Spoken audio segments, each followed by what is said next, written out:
All right. Good evening, ladies and gentlemen. My name is Sandi Maulana Abdillah from Universitas Pendidikan Indonesia. On this occasion, I would like to present my paper, Navigating Challenges and Opportunities in Implementing Problem-Based Learning, a qualitative case study of Indonesian secondary FL teachers. First of all, I would like to express my gratitude to Lembaga Pengelola Dana Pendidikan LPDP under the Ministry of Finance Indonesia for supporting my participation at the 8th International or ETLTC 2026 and for granting my master's study at Universitas Pendidikan Indonesia. The background of my study is, as you might know, that 21st century skills nowadays very important.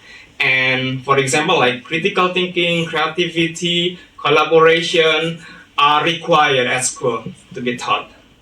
And one of the approach that can be implemented in school is like PBL. So PBL can promote student-centered learning, which can promote critical thinking and collaboration. However, in FL classroom, there are some additional barriers. Also, as for the gap, many studies discuss the benefits of PBL, but still limited research on teachers' life experiences. So therefore, this research aims, the first one is to explore the challenges faced by secondary FL teachers in the initial implementation of PBL, and the second one is to examine the strategies teachers use to address these challenges in their classroom activities. And to guide those aims, I propose two research questions. The first one, what challenges do secondary EFL teachers face during the initial stages of PBL implementation? And the second one, what strategies do they use to navigate these challenges?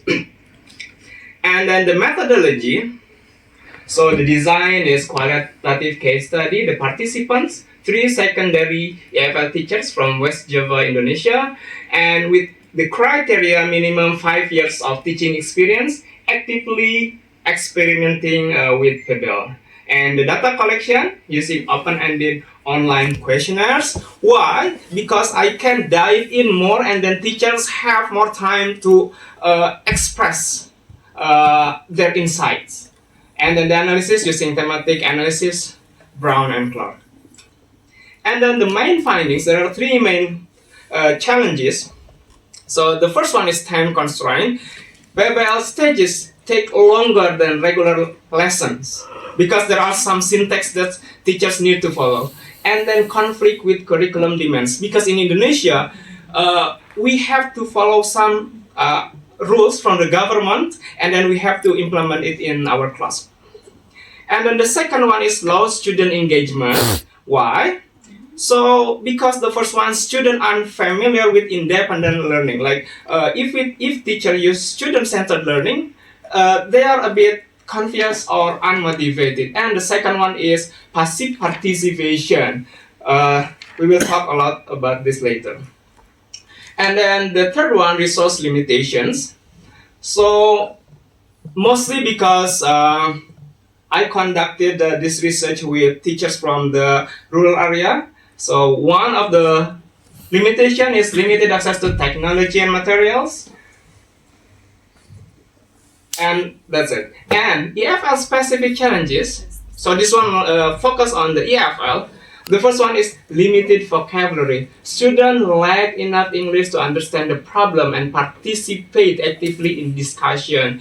And then the second one, the difficulty expressing ideas. Because they have limited vocabularies, students struggle to explain their thought clearly in English, even when they understand the topic.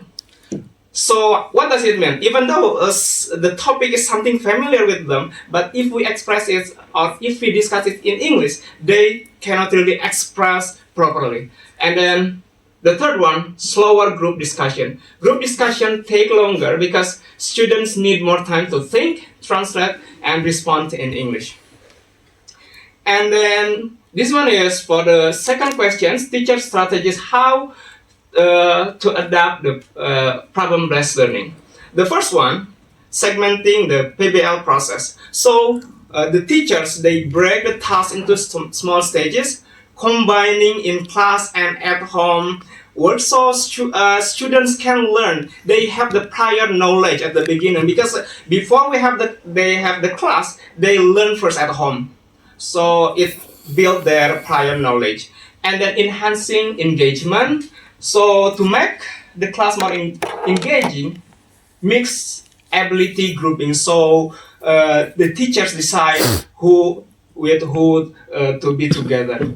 And then peer support, like they help each other. And then as for the language scaffolding, use the pre-teaching vocabulary, for example, like warmer at the beginning, teaching vocabulary game at the beginning, and then sentence starter. Sentence starter is like, for example, teachers say, today I will, and then the students continue the sentence.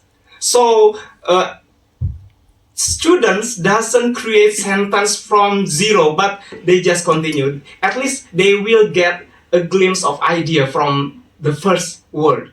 And then creative resources, YouTube online articles, collaboration with colleagues. So those activities can support the PBL. And then here is the key insight. The key insight from this study is that problem-based learning should not be seen as a rigid or fixed model. In practice, teachers need to be creative and flexible when applying PBL in their classroom. More importantly, the success of PBL depends on the teaching context, often more than on theoretical principles.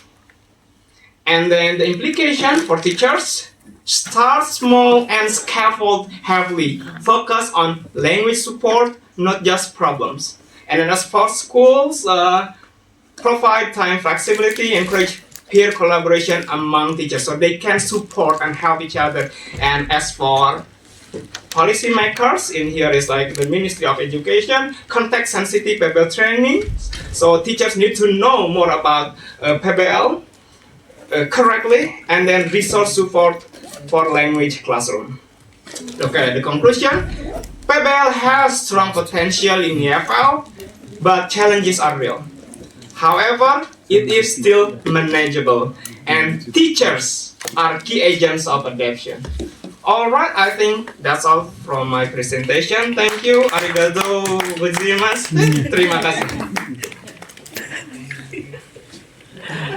Thank you so much, Professor. No?